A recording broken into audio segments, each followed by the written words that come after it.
पूर्व केंद्रीय कानून मंत्री रविशंकर प्रसाद जी हमारे साथ जुड़ रहे हैं। बिहार की सियासत पर, उस हलचल पर जो दागियों को मंत्रिमंडल में शामिल करने के बाद शुरू हो गई है। ओहदा कानून मंत्री का, आप भी पूर्व कानून मंत्री हैं रविशंकर प्रसाद जी। अब बिहार के कानून मंत्री ऐसे हैं जिन पर अनेकों मामले हैं। कृषि मंत्री हैं, चावल घोटाले का आरोप है। लेकिन सवाल यही है कि अब तो आपके साथ नीतीश बाबू रहे नहीं, और नीतीश बाबू कह रहे हैं कि मुझे इसके बारे में जानकारी नहीं थी। तो आप लोग करेंगे क्या? देखिए अंजना,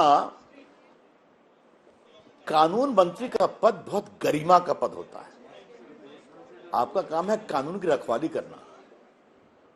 और सुशासन बाबू के नए रिश्ते जो बने हैं उसमें कानून मंत्री पर क्या आरोप है? अपहरण 364/34, मतलब किडनैपिंग फॉर मर्डर। सजा कितनी है?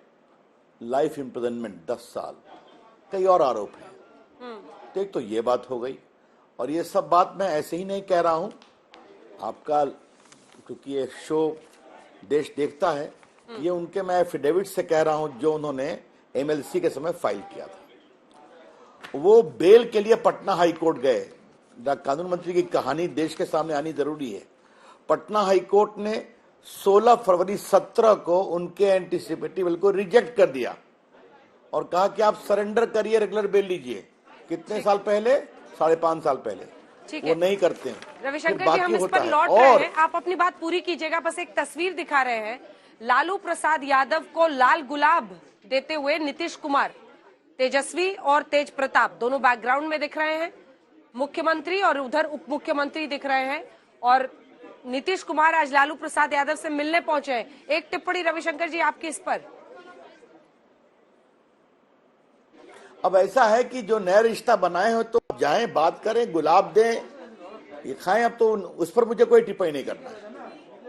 लेकिन मेरी टिप्पणी एक मौलिक है अंजना जी, कि जिस प्रदेश का कानून मंत्री गंभीर अपहरण का आरोपी हो, हाईकोर्ट के बेल के आदेश के बावजूद 5 साल से सरेंडर नहीं करता हो, 16 अगस्त को सरेंडर करने की बात है, तो दानापुर के एडिशनल डिस्ट्रिक्ट जज के द्वारा एंटीसिपेटरी बेल प्राप्त करता है।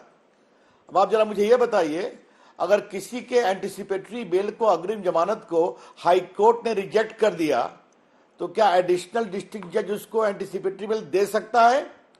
देना चाहिए। यह गैर कानूनी ही नहीं है, ये आदेश बिल्कुल एग्जिस्ट नहीं करता, नल एंड वॉइड बोलते हैं उसको। उस एडीजे के खिलाफ तो हाईकोर्ट को अनुशासनात्मक कार्रवाई करना चाहिए, ऐसा मेरा विचार है। इससे बड़े जुडिशियल डिसिप्लिन का कोई उल्लंघन नहीं हो सकता। चलिए वो अलग बात है। लेकिन मेरा खाली कहना यह है कि अगर ये स्थिति है तो ये हुआ क्या? 16 अगस्त को सरेंडर करना था, नाम पहले तय हो गया था, तो अगर मंत्री पद लेना है तो कुछ करना पड़ेगा, तो एक आदेश लिया गया। ये क्या हो रहा है? और फिर मैं आपसे कहूंगा, अगर नीतीश बाबू की नई सरकार में अगर कानून मंत्री अपहरण का आरोपी हो और हाईकोर्ट के आदेश की धज्जियां उड़ाता हो, सरेंडर नहीं करता हो, तब तो जंगल राज आ गया ना। बोलिए अंजना ओम कश्यप जी। लेकिन इसी को तो कहते हैं खौफ दहशत का राग। लेकिन जंगल राज बोलिए, कुछ भी बोलिए सर, अब 25 तक तो यही चलेगा। 25 तक तो इधर देखिए, अब जेडीयू के अंदर फूट दिखाई दे रही है। लेसी सिंह के खिलाफ बीमा भारती कह रही है कि उन पर मर्डर के चार्जेस हैं, लेकिन अब तो 25 तक यही चलेगा ना। अब बीजेपी क्या करेगी?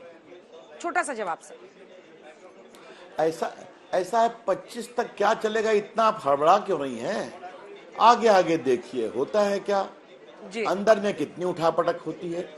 इस महागठबंधन में इतनी गांठें हैं कि कौन गांठ कहां खुलेगी और कहां गिरेगी, अभी रुकिए आप। जब भी चुनाव होगा हम लोकसभा भी जीतेंगे निर्णायक और विधानसभा भी जीतेंगे। बहुत बहुत धन्यवाद आपका रविशंकर प्रसाद जी हमारे साथ जुड़ने के लिए।